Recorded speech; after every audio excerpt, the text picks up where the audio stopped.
Why Princess Leonor stands at the center of Spain's continuity. Picture the silence of a military courtyard. Day 15 of training, and Princess Leonor, heir to the Spanish throne, stands at the center. The midday sun casts sharp shadows over the meticulously aligned soldiers, yet she is entirely focused. Every measured step, every slight turn of the head, carries centuries of expectation. But here's the detail almost nobody outside the palace understands. This is not just preparation, it is Spain's future being rehearsed in real time.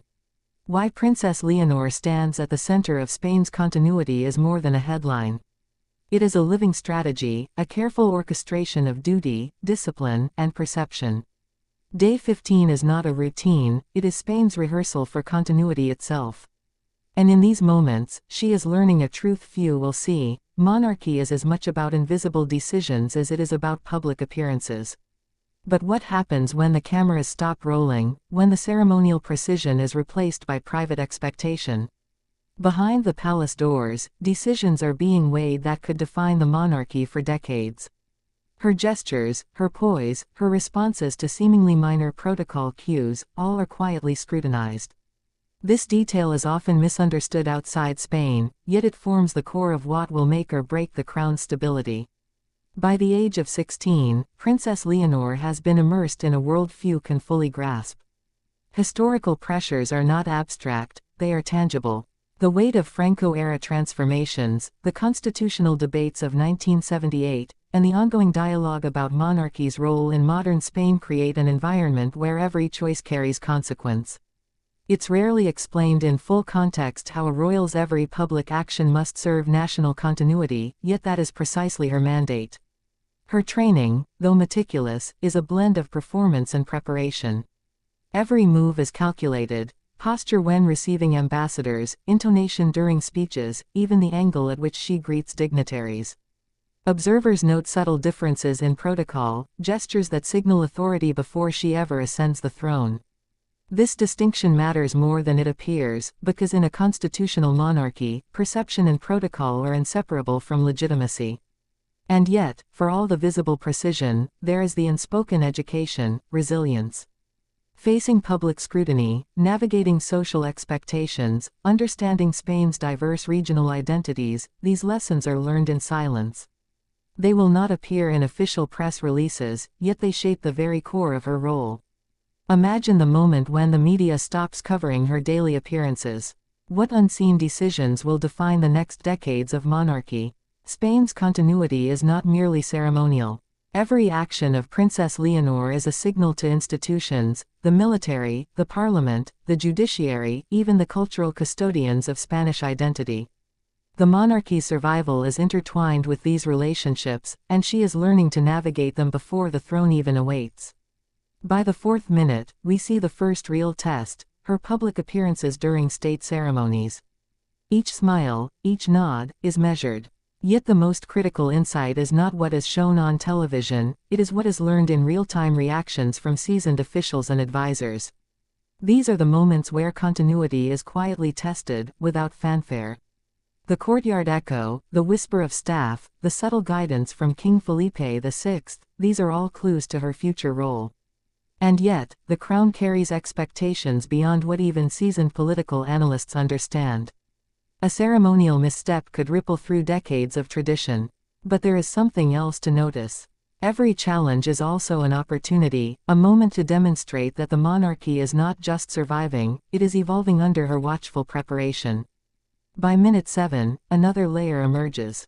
Media reports, carefully curated, often hint at her emerging personality, her public demeanor. Analysts dissect posture, word choice, even fashion as reflections of capability. Yet these clues, while intriguing, only scratch the surface. The real test begins behind closed doors, where private rehearsals and strategy meetings define how she will command authority in her future role. Consider her engagement with Spanish institutions. The army, for instance, has always played a symbolic and practical role in supporting the monarchy. Her interactions, seemingly ceremonial, are in fact carefully structured to convey confidence, understanding, and continuity. This is not performance for the public alone, it is a statement to those who hold constitutional memory. It's rarely explained in full context, but each handshake, each salute, is a lesson in influence without overreach. By the 10th minute, we reach the midpoint escalation. Here, the pressure intensifies. Princess Leonor's education shifts from ceremonial to strategic. She is briefed on national security protocols, the delicate balance between monarchy and government, and the unseen mechanisms of national unity. Every decision is a rehearsal for future crises. But the real test begins here. Can a young heir synthesize public expectation with institutional necessity? As she navigates these challenges, 3 subtle but critical clues emerge for observers. First, body language. Even minor adjustments in stance or gaze convey confidence, composure, and readiness. Second, media engagement. Carefully selected appearances indicate both accessibility and restraint. Third, protocol mastery. Knowing when to act, when to yield, and how to signal authority are skills cultivated over years, yet tested daily. Minute 13 presents the climax, implications for continuity. Spain's monarchy is not merely symbolic, it is a stabilizing anchor for a nation with a complex history. Each nuance in Princess Leonor's preparation reflects centuries of adaptation, from absolutism to constitutional monarchy. The weight she carries is not just ceremonial, it is political, cultural, and generational. Third rhetorical cliffhanger: what happens when tradition clashes with modern expectation? When historical precedent meets a rapidly changing society, the crown's survival depends on agility, discretion, and foresight. These moments, almost invisible to the public eye, will define Spain's continuity more than any speech or parade. By minute 18, a safe foreshadow emerges: the crown carries deeper implications than many realize. It is a linchpin for regional identity, a symbol of unity, and a guarantor of constitutional continuity. Her preparation is not vanity, it is insurance for the stability of the nation itself. In the final minute, we look ahead. Princess Leonor's journey is only beginning. The decisions she faces, the protocols she masters, and the perception she shapes will determine not only her own reign but the monarchy's role in 21st century Spain. And yet, the most intriguing question remains unspoken: when she finally ascends, how will centuries of training meet the unpredictable demands of a modern world? That story, confidential and unfolding, is what Spain, and the world, will watch closely. The palace halls are quiet, yet every corridor hums with lessons in power and patience. Princess Leonor moves through them not as a guest, but as an heir learning to inhabit spaces that will soon define her authority. Her footsteps echo against centuries-old marble, yet they carry a purpose that is entirely contemporary. What few notice is that these private movements, the way she pauses before entering a room, the subtle eye contact with advisors, are rehearsals in influence. Every whisper in the background matters. Courtiers and advisors monitor not just her speech, but her temperament under observation. It's rarely explained outside royal studies how early exposure to these pressures cultivates resilience. One misread signal, one lapse in composure, could ripple into a diplomatic misunderstanding. Yet she remains poised, demonstrating a balance between inherited dignity and personal agency. Consider her morning briefings. They are not mere exercises, they are microcosms of governance. Reports on Spain's economic indicators, regional issues, and cultural programs are summarized in ways that teach her how to prioritize, when to question, and how to offer insight without overstepping. This detail is often misunderstood outside Spain. A royal's preparation is not ceremonial fluff, it is strategic. And yet, the public only sees what is curated: official photographs, staged meetings, scripted speeches. Behind the cameras, the lessons are far subtler. A fleeting glance, a slight hesitation, a carefully modulated response, all teach her how to read situations, gauge authority, and maintain continuity in the face of unpredictability. But here lies the true test: can she internalize centuries of protocol while remaining authentic to her generation? By the 22nd minute, the media echoes with speculation: her style, her posture, her words. Analysts dissect her appearances as signals of readiness. Yet these are only surface indicators. The deeper work happens in the quiet spaces: policy briefings, historical lessons, and scenario exercises where no one is watching. Each small decision is a rehearsal for the weight of the crown itself. Then there's the subtle influence of King Felipe VI and Queen Letizia. Their mentorship is both direct and oblique. Advice is embedded in conversations about history, in questions that challenge her reasoning, in gentle corrections that teach discretion. This is not parenting in the ordinary sense, it is preparatory governance. And the lessons are not easy, balancing compassion with firmness, tradition with modernization, national expectation with personal integrity. At this stage, the narrative loops back to the first cliffhanger, the unseen pressures that occur when cameras stop rolling. Private council meetings, late-night reviews of protocol, strategic rehearsals of public engagements, all create a hidden backbone for monarchy continuity. Few outside the palace understand that continuity is maintained in these invisible hours, and that each rehearsal is a microcosm of Spain's stability. And then the midpoint escalation returns, now intensified, public scrutiny. Every appearance, every speech, every handshake is analyzed by millions, yet only a select few perceive the underlying mastery. The crown is both symbol and institution, and her preparation must bridge both. The real test is whether she can convey authority without authoritarianism, presence without pretension, tradition without stagnation. By minute 26, we see the first signs of generational adaptation. Princess Leonor engages with modern technology, education, and global diplomacy in ways that differ from her predecessors. She embodies continuity, yes, but continuity is evolving. And yet, she must navigate this evolution within the constraints of centuries-old expectations. How does one honor tradition while shaping its future? This question remains unanswered, and that uncertainty fuels both fascination and tension. A second rhetorical cliffhanger emerges. In a world of instant information, how can a young heir maintain the careful equilibrium between visibility and discretion? Public fascination can be an ally, or a peril. Every gesture is interpreted as a statement of intent. And yet, the crown demands both transparency and mystery. By the 30-minute mark, another layer unfolds, regional and national symbolism. Spain's monarchy serves as a unifying emblem in a nation of diverse identities. Princess Leonor's understanding of Catalonia, Basque Country, and Andalusian traditions is not academic, it is practical.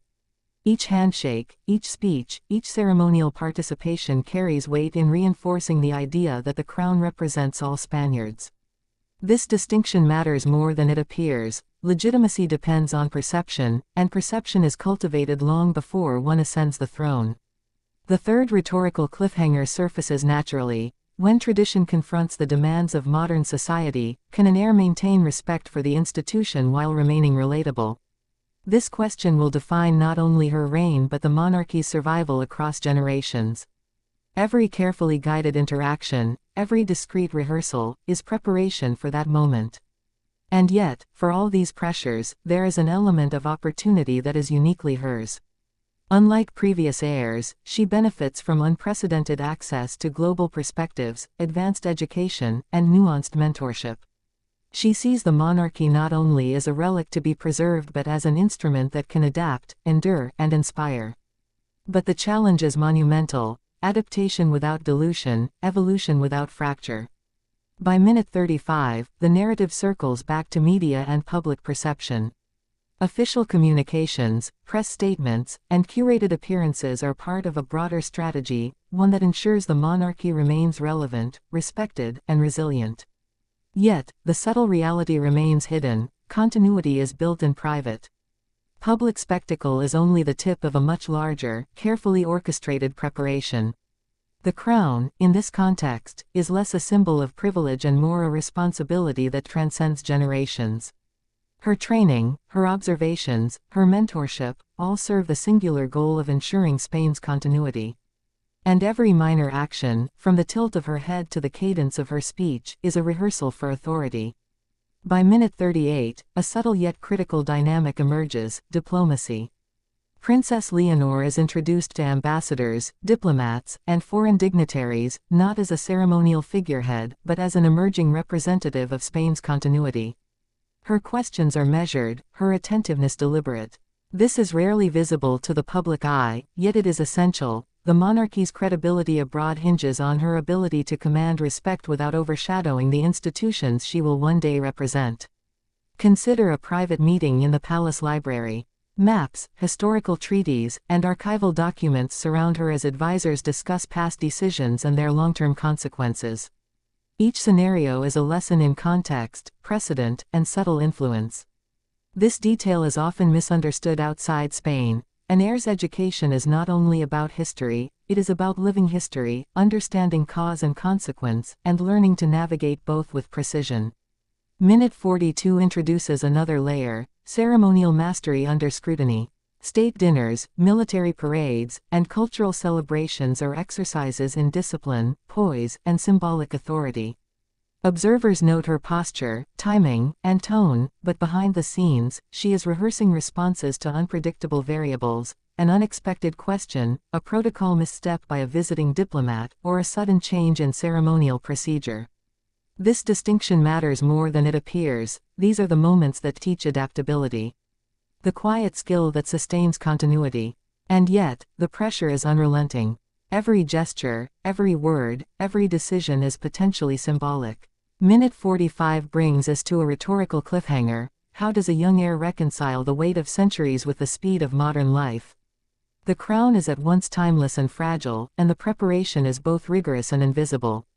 By minute 48, her engagement with Spain's cultural institutions becomes apparent. Visits to theaters, museums, and universities are not casual, they are lessons in national identity and generational connection. She observes how culture shapes society, and in turn, how monarchy can support, inspire, and unify. These interactions teach discretion, diplomacy, and a nuanced understanding of influence. It's rarely explained in full context, but cultural literacy is as crucial to continuity as ceremonial mastery. The narrative loops again: media fascination. Every photograph, every public appearance, every gesture is dissected online and in print. Analysts speculate on intent, style, and personality. But the true story unfolds in private, where lessons are reinforced quietly: patience, observation, and strategic communication. The crown's survival depends as much on these invisible skills as it does on public perception. Minute 52 introduces the next strategic insight: decision-making under pressure. Exercises simulate crises, political, economic, or ceremonial, requiring immediate judgment. Advisors guide, correct, and observe, but the responsibility increasingly rests with her. Each choice is a rehearsal in accountability, teaching that continuity is never accidental, it is deliberate, practiced, and earned. By minute 55, we return to the larger institutional frame: the monarchy as a stabilizing force. Spain's history, marked by transition and reform, demands careful guardianship of tradition while allowing for adaptation. Princess Leonor's preparation is not just personal, it is national. Every rehearsal, every briefing, every subtle correction contributes to the resilience of the crown itself. And yet, even as she demonstrates composure and mastery, a rhetorical cliffhanger emerges: when the time comes, how will she translate decades of preparation into authority? When symbolic gestures meet real-world crises, will the lessons learned behind palace doors suffice to guide a nation? This question remains intentionally open, creating tension, curiosity, and anticipation. Minute 58 begins the forward-looking tease. The monarchy is evolving, and so is she. Future challenges, political transitions, regional tensions, societal expectations, will test everything she has learned. The crown, though centuries old, must adapt without fracture. Her journey is only beginning, yet every moment of training, mentorship, and observation has been designed to prepare her for this precise moment in history. And finally, as the narrative approaches its conclusion, the last subtle cliffhanger: the world will watch, Spain will hope, and history will judge. Princess Leonor's role is both visible and invisible, ceremonial and consequential. What she does in the coming years will define the monarchy's relevance, resilience, and legacy across generations. And one thing is certain: her story, confidential yet unfolding, is far from over. Minute 60 begins with the quiet weight of history pressing in. The palace is no longer just a backdrop, it is a classroom, a stage, and a crucible. Princess Leonor stands before mirrors of centuries-old portraits, absorbing the legacy of kings and queens who once shaped Spain's destiny. Every glance at these ancestors is a lesson. Authority is earned, continuity is cultivated, and tradition is both shield and compass. Her final lessons are subtle, almost imperceptible. Conversations about national identity, economic stewardship, and civic responsibility are framed not as instructions, but as inquiries, testing her judgment, her foresight, and her intuition. This distinction matters more than it appears. It is the difference between inherited title and lived authority, between ceremonial presence and genuine influence. The courtyard, the library, the ceremonial halls, they all converge in her mind as a single space of responsibility. Minute 61 introduces the ultimate rhetorical cliffhanger. When the time comes to ascend, when she finally steps into the role of queen, how will she balance the expectations of history with the demands of a rapidly changing world? This is not a question of ceremony, it is a question of survival, for the monarchy, for Spain, and for the legacy she carries. Yet, in these moments, there is opportunity as well as pressure.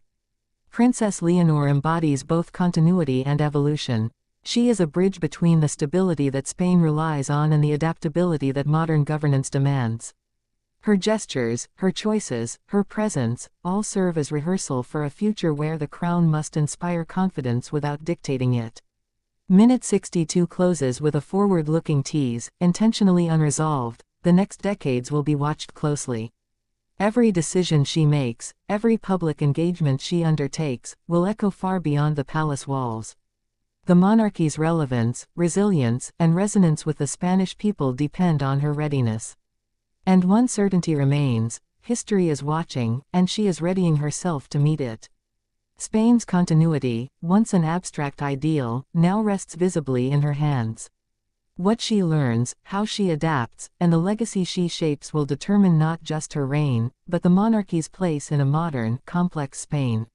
And while this chapter closes, the story itself is only beginning, confidential, consequential, and unfolding in ways the public has yet to see.